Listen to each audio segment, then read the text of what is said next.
ये आरोप लगाना कि हम बड़ी पार्टी हैं इसलिए हमको ज्यादा दीजिए और आप हमसे छोटी पार्टी है इसलिए आप कम लीजिए, ये हमको लगता है कि आधार उचित नहीं। और जगदानंद बाबू लंबे समय तक सरकार में रहे, उनके साथ भी हम काम किए हैं, बड़ा अनुशासित और न्यायप्रिय व्यक्ति हैं, उनको भी पता है कि कानून के प्रावधानों का क्या है।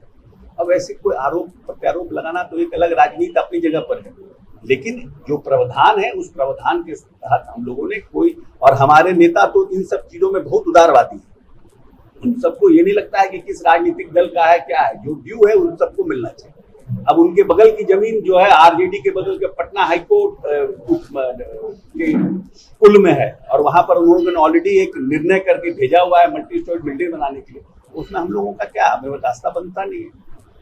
ये है भवन निर्माण मंत्री अशोक चौधरी, जो ये बता रहे हैं कि जगदानंद सिंह काफी अनुशासन प्रिय व्यक्ति हैं और उन्होंने भी लंबे वक्त तक जगदानंद सिंह के साथ काम किया है। जगदानंद सिंह तमाम नियम कायदे कानून जानते हैं, लेकिन अगर वो राजनीति कर रहे हैं तो हम इसमें कुछ नहीं कर सकते। वो जिस जमीन को आरजेडी कार्यालय के लिए देने के लिए कह रहे हैं वो जमीन हाईकोर्ट पुल की है और हम ये नहीं कर सकते। इसके पहले नीतीश कुमार ने भी बाकायदा जगदानंद सिंह पर पलटवार किया था और कहा था कि क्या हम जमीन आसमान से ला कर दें।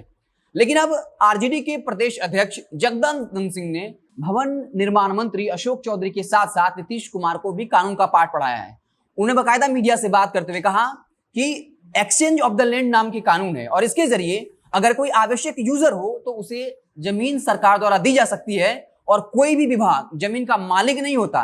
राजस्व विभाग तमाम जमीन की देखरेख करती है और मुख्यमंत्री सबके मुखिया होते हैं। अगर वो चाहें तो इस कानून यानी एक्सचेंज ऑफ द लैंड कानून की मदद से किसी भी आवश्यक यूजर को जमीन दी जा सकती है। उन्होंने साफ तौर पे कहा कि 11 सर्कुलर रोड जहां कभी मंत्री रहा करते थे वहां आज हाई कोर्ट के जज रह रहे हैं। जहां चीफ सेक्रेटरी रहा करते थे उसे अब मुख्यमंत्री के आवास में मिला लिया गया है।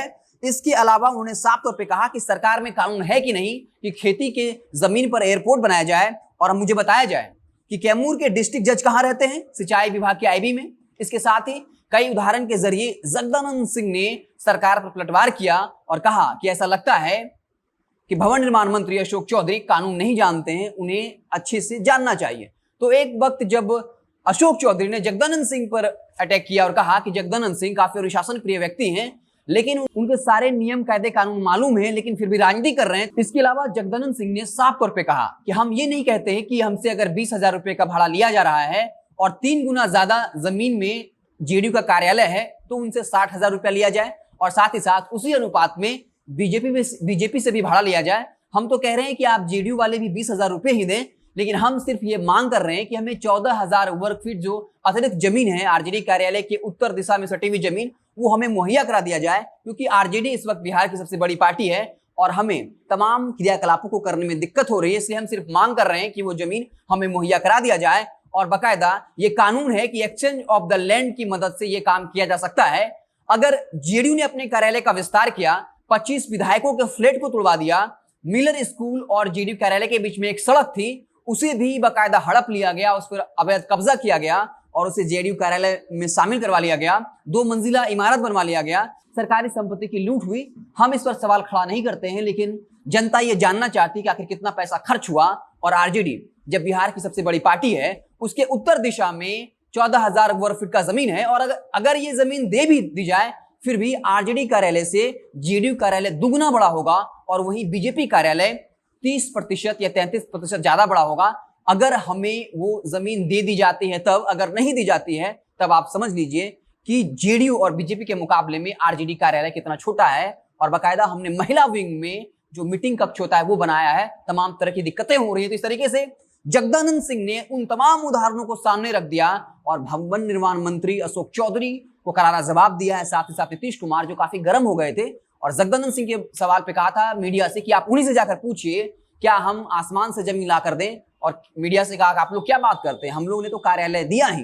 लेकिन जगदानंद सिंह ये सवाल पूछा ही नहीं और ये कहा ही नहीं कि आपने जमीन नहीं दिया या जेडीयू ने जमीन नहीं दिया। वो आरजेडी ये कह रही है कि जो हमें जमीन मिला है उससे दोगुनी से ज्यादा जमीन जेडीयू के पास है और अगर हमें 14,000 वर्ग फीट का जमीन जो उत्तर दिशा में है और जो कानून है एक्सचेंज ऑफ द लैंड उसकी मदद से दी जा सकती। कई बार ऐसा हो चुका है कि अगर किसी अलग विभाग का जमीन है तो अगर मुख्यमंत्री चाहे, सत्ताधीश पार्टी चाहे तो ऐसा कर सकती है, लेकिन जेडीयू नहीं कर रही है। इसके साथ ही साथ जगदानंद सिंह ने एक बड़ा उदाहरण दिया। उन्होंने कहा कि शाहनवाज हुसैन से जाकर पूछिए कि जब उनके आवास तक जाने के लिए रास्ता नहीं था तब हमने सिंचाई विभाग वाली जमीन दी कि नहीं। तो इस तरीके से जगदानंद सिंह ने करारा पलटवार किया है जेडीयू पर। अब देखना दिलचस्प होगा कि जिस तरीके से जगदानंद सिंह अपनी बेबाकी के लिए अपनी बात को अपनी स्पष्टता से रखने के लिए जाने जाते हैं, तो अभी तक तर्कों के माध्यम में और कानून के माध्यम में जो लॉजिकली बात रखने की बात होती है उसमें जगदानंद सिंह कहीं ना कहीं हावी हैं। अब देखना दिलचस्प होगा कि जेडीयू की तरफ से क्या कुछ पलटवार आता है। जैसे ही कुछ नया अपडेट आएगा उससे हम आपको इत्तला करते रहेंगे। आप देखते रहें जनता जंक्शन।